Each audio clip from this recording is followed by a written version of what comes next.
तो महाराणा प्रताप भी नहीं होते। अगर भामाशाह जी नहीं होते तो आज जो हिंदुस्तान हम लोग गर्व से के साथ कहते हैं हिंदुस्तान, वो हिंदुस्तान नहीं होता, वो हिंदुस्तान मुगलिस्तान होता। हम कहना चाहते हैं सतियों, भामाशाह से महान दानी थे। महाभारत में जिस तरह कर्म था, भारतीय इतिहास में महादानी भामाशाह से बड़ा कोई नहीं हो सकता है। महाराणा प्रताप लड़ाई लड़ रहे थे मुगलों के खिलाफ, उनको तो एक स्वार्थ रहा होगा कि हमको सत्ता मिलेगी, लेकिन भामाशाह जी का कोई स्वार्थ नहीं था। वो राष्ट्रवाद के लिए, देश प्रेम के लिए, हिंदुत्व के लिए कुर्बान हो गए, अपना सर्व न्यौछावर कर लिया और सिर्फ धन का ही दान नहीं किया, अपने नेतृत्व में 16 किला फतह करने का काम किया, सेना बनाकर, और फिर से महाराणा प्रताप को स्थापित करने का काम किया। हम धन्यवाद देना चाहते हैं भारतीय जनता पार्टी को कि इन्होंने हमारे पुरुषों को जो सम्मान दिया है और हमारे लोगों को जो सम्मानित करने का काम किया है। हमारा समाज तो सब दिन आपके साथ रहा है और जब जब देश को जरूरत पड़ी है मुगलों से लड़ने के लिए तो भामाशाह निकले, अंग्रेजों से लड़ने के लिए महात्मा गांधी निकला, और आज जब स्थिति बनी है तो हमारे समाज का बेटा देश का प्रधानमंत्री है जो भारत का डंका पूरा दुनिया में बजा रहा। हम तो आपके साथ हैं, मरेंगे जिएंगे आपके साथ रहेंगे। मैं ज्यादा कुछ नहीं कहना चाहता हूं, मैं एक ही बात कह के अपनी बात समाप्त करना चाहूंगा कि आपने जो आकर यहाँ पूरे आज बहुत जिले से यहाँ लोग आए हैं और जिले में भी कार्यक्रम होना है। मैं एक ही बात कहना चाहूंगा कि आज प्रण लेने की बात है कि फिर से हिंदुस्तान पर खतरा मंडरा रहा है, फिर से पूरे जितने जो भ्रष्टाचारी थे एक साथ खड़ा होने जा रहे हैं और नरेंद्र मोदी के साथ साजिश करने जा रहे हैं। इसलिए आपको सावधान रहने की जरूरत है। 24 में भारत का प्रधानमंत्री फिर से नरेंद्र मोदी को बनाना है, आपको विशेष जिम्मेदारी है। और बिहार में सम्राट चौधरी जी के नेतृत्व में बिहार में भारतीय जनता पार्टी का सरकार बनाना है। यह आपको कसम खा के जाने की जरूरत है। मैं इस ज्यादा कोई नहीं कहते हुए भामाशाह अमर रहे, नरेंद्र मोदी जिंदाबाद, भारतीय जनता पार्टी जिंदाबाद।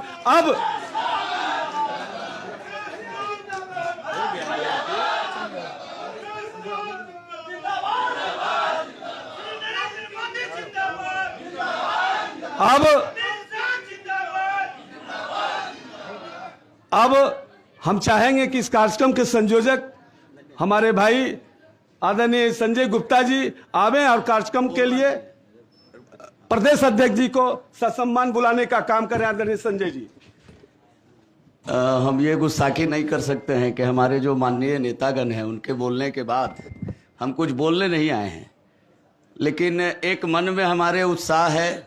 आज के इस कार्यक्रम के दिन बार बार मंच से हमारे नेतागण भी बोले और आप सब लोग जानते हैं कि जो भी अपने समाज के महापुरुष और विभूतियां हैं उनका जन्मदिन मनाने का निर्णय भारतीय जनता पार्टी किया है। और आज भामाशाह जी की जयंती पूरे प्रदेश में हो रही है, उस क्रम में यहाँ भी हो रही है। हमारे प्रदेश अध्यक्ष जी सम्राट चौधरी जी आज से 6 दिन पहले जब यह विषय बताए 15 और 16 को कि भामाशाह जी की जयंती सभी जिलों में होगी और आज उसी क्रम में हो रहा है, तो उनका आभार व्यक्त करने के लिए, उनका आभार यानी भारतीय जनता पार्टी का आभार व्यक्त करने के लिए एक बार आप सब लोगों से आग्रह है कि खड़े होकर के अपने प्रदेश अध्यक्ष जी और अपने शीर्ष नेतृत्व जी का इसके लिए आभार प्रकट करें और जोरदार तालियों के साथ यह संकल्प लें कि 2024 में और 2025 में भारतीय जनता पार्टी की सरकार हमारे नेतृत्व में बनेगी और भामाशाह जी के नेतृत्व में जो नरेंद्र मोदी जी हैं उनका हम लोग और हाथ मजबूत करेंगे। एक बार बोलिए भामाशाह अमर रहे, भामाशाह अमर रहे। बंधुओं, साथ में अध्यक्ष जी जब बैठ जाइए, जब हम यह विषय लेके आपके आदेश को अपने समाज के बीच, भामाशाह जी के बीच वंशज जो हैं गए, तो उनका कहना था कि ये अटल सभागार में कार्यक्रम नहीं हो, वैसे लोगों के प्रेरणा से ही शोभा यात्रा निकाला गया। चूंकि हम लोगों को कोई आज कार्यक्रम स्थल नहीं मिल पाया, दोनों बुक था, विद्यापति भवन, रविंद्र भवन, एसकेएम, इससे नहीं हुआ और सारे समाज के लोग यह कहे हैं कि अगला साल से जो कार्यक्रम होगा वो बापू सभागार में होगा। हम सब लोग यह निर्णय और संकल्प लेते हैं और आज के दिन एक और संकल्प लेते हैं। जो नीतीश कुमार जी की फूट डालो और राज करो की नीति है, यह हम सब लोग नहीं चलने देंगे। संपूर्ण वैश्य समाज और भामाशाह मिल करके कार्यक्रम भी करेंगे और भारतीय जनता पार्टी के साथ मजबूती से रहेंगे। कोई भेदभाव नहीं होगा, कोई पिछड़ा अति पिछड़ा नहीं होगा। पूरा वैश्य समाज बेटी रोटी का संबंध जब तक नहीं करेंगे, भाई हम छोटे भाई हैं आपके, आज पहली बार बता रहे हैं, राजनीति में अगर ये मंच हमारा बेटी रोटी के संबंध के साथ हम सब लोगों को भामाशाह के बताए रास्तों पे चलना है। बहुत बहुत धन्यवाद। और अब आग्रह करते हैं अपने लोकप्रिय प्रदेश अध्यक्ष जिनके नेतृत्व में हम सब लोग काम करते हैं, वैसे सम्राट चौधरी जी को है कि हम सब लोगों को संबोधित करें। माननीय सम्राट चौधरी जी। सम्राट चौधरी जिंदाबाद।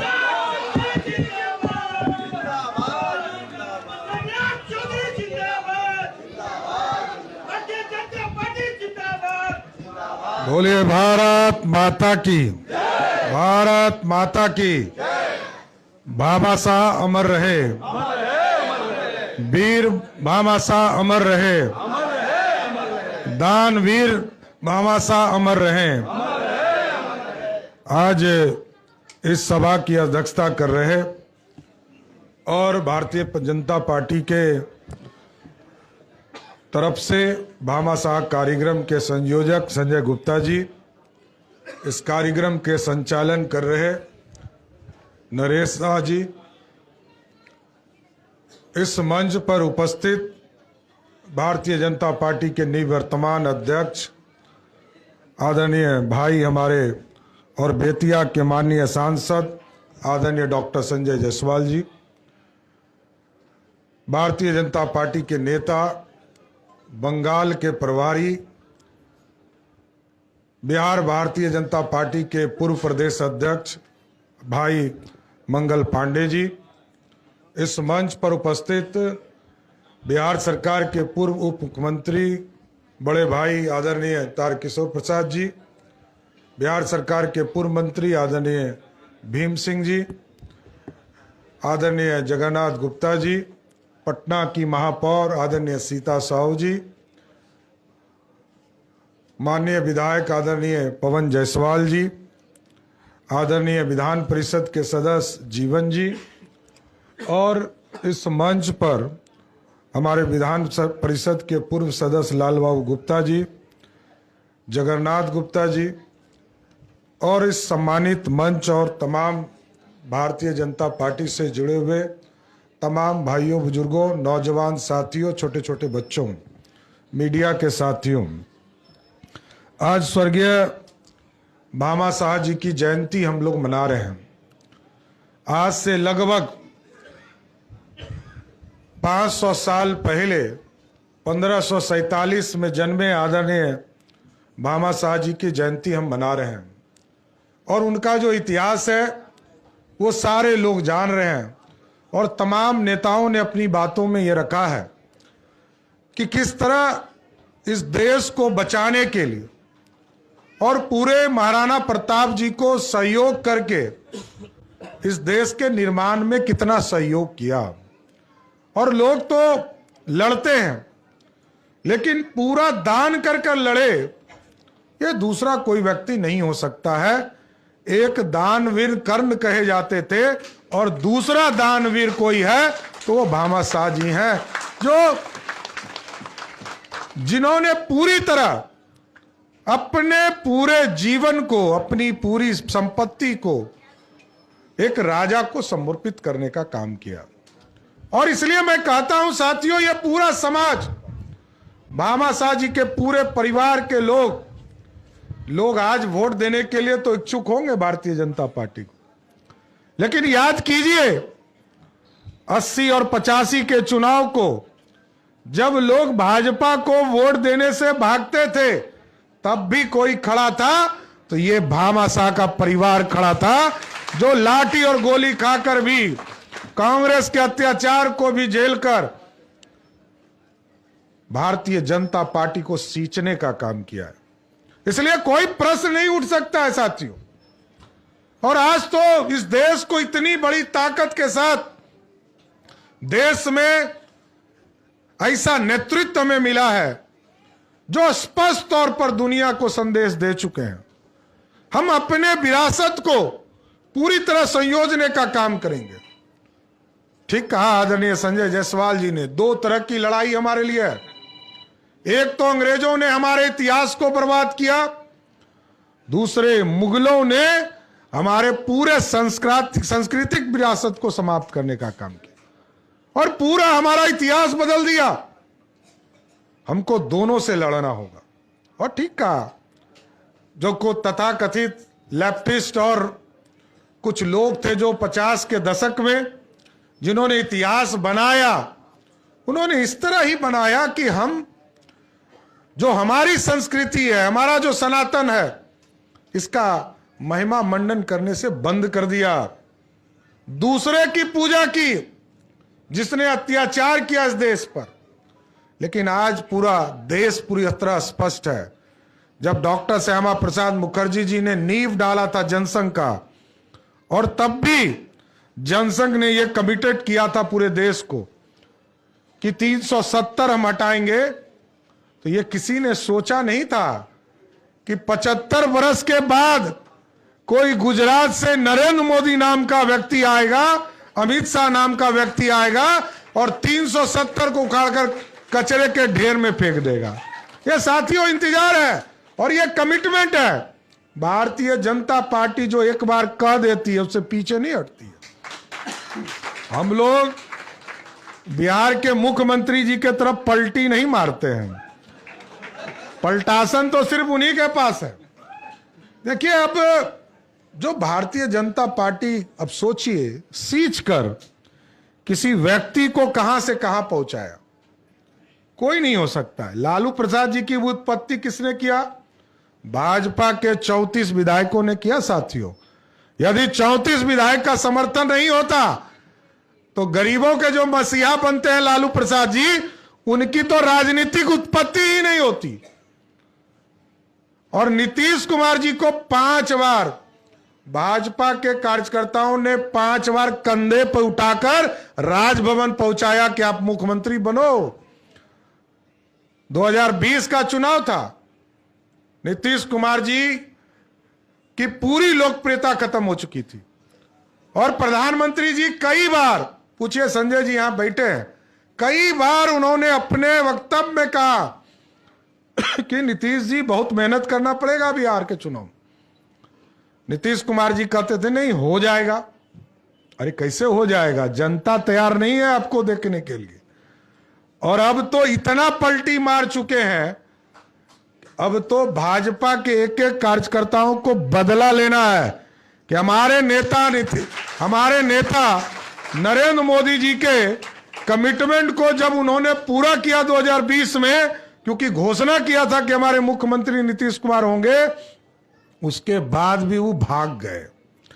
तो अब जब वो भाग ही गए तो राजनीतिक तौर पर हम लोग तो उनको मिट्टी में मिलाने का काम कीजिए, यही मैं कहूंगा।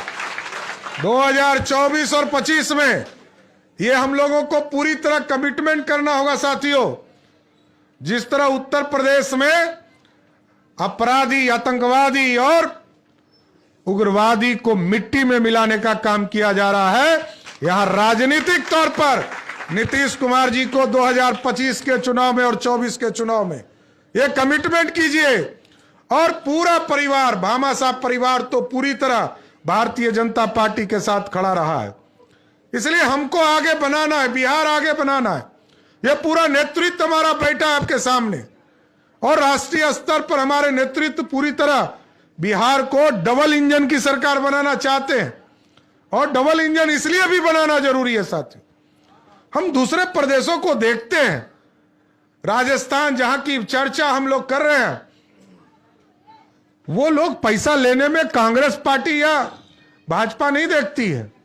वहां कांग्रेस की सरकार है तो भी पैसा लेने के लिए नरेंद्र मोदी जी के पास झोला लेके पहुंच जाती। लेकिन पता नहीं बिहार के मुख्यमंत्री जी को तो कभी सुने हैं कि दिल्ली गए हैं ये पैसा मांगने के लिए कि हमको एयरपोर्ट बना दीजिए। संजय जायसवाल जी का प्रश्न था, रक्सौल में 263 करोड़ रुपया वहां उपलब्ध कराया गया कि एयरपोर्ट बनाओ, लेकिन इनके पास जमीन ही नहीं है। अब देखिए कितना दिन हो गया, 9 साल हो गए देश के प्रधानमंत्री को प्रधानमंत्री बने आदरणीय नरेंद्र मोदी जी। बगल के झारखंड में 4 एयरपोर्ट बन गए, देवघर में बन गया, बोकारो में बन गया, टाटा में बन गया, हजारीबाग में बन रहा है। बगल के उत्तर प्रदेश में 8 एयरपोर्ट बना साथियों। आपके बगल में गोरखपुर, कुशीनगर, बनारस, कानपुर, इलाहाबाद, ये सभी जगह बन रहे। आगरा में तैयार हो गया, लेकिन हमारे यहां नहीं हो रहा। क्यों? क्योंकि यहां के मुख्यमंत्री जी सीधे हाथ उठा देते। अभी एम्स के लिए जमीन हम लोगों को मिला, अरे कहीं दे, बनाना तो है ही। देश के प्रधानमंत्री जी का कमिटमेंट है कि बिहार में दूसरा एम्स बनेगा, लेकिन वो 26 फीट नीचे गड्ढा में दे रहे हैं, तो भी बनेगा। इसलिए हम लोगों को चिंता करनी होगी। भामा शाह जी के जयंती के समारोह में हम लोग कमिटमेंट करें कि बिहार में एक लोकप्रिय सरकार की स्थापना करना है। और साथियों, ऐसे नहीं होगा। अगला 2 वर्ष तक भारतीय जनता पार्टी के एक कार्यकर्ताओं को 6 महीने में लोकसभा का चुनाव है और 2 साल में विधानसभा का चुनाव आ जाएगा। तो हमको कमिटमेंट करना पड़ेगा, एक एक बूथ जिताने का कमिटमेंट करना पड़ेगा, शक्ति केंद्र को मॉनिटरिंग करना पड़ेगा और एक एक विधानसभा भूल जाना पड़ेगा। मेरा जात जीता कि नहीं जीता यह भी भूलना पड़ेगा। यदि नरेंद्र मोदी जी को ताकत देना है तो बिहार में 40 की 40 सीट जीतनी होगी साथियों।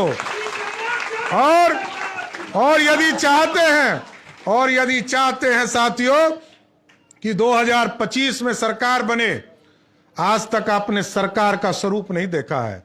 आज तक हम लोग जरूर 15 लोग 16 लोग मंत्री बने रहे, और कई साथियों ने कहा कि नीतीश कुमार जी की आदत रही है हम अपने पॉलिसी पर, अपने सिद्धांतों पर पार्टी को अपना क्रेडिट लेना सिर्फ उनको आता है, और आपके कार्यकर्ताओं पर कोई ध्यान नहीं रहा।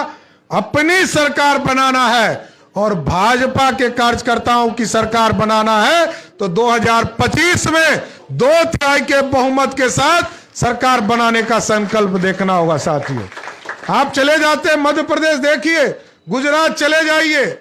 आज बिहार में जरूर लगता है कि मंत्री, विधायक, सांसद महत्वपूर्ण है, लेकिन साथियों जाकर मध्य प्रदेश देखिए, आप जाकर गुजरात देखिए, आपको पता चलेगा वहां मंडल अध्यक्ष इतने मजबूत हैं हमारे कि वहां की सरकार में सबसे बड़ा रोल किसी का है तो बिहार में भी हमको मंडल अध्यक्ष को ताकत देकर बिहार की सरकार को स्थापित करना है सर।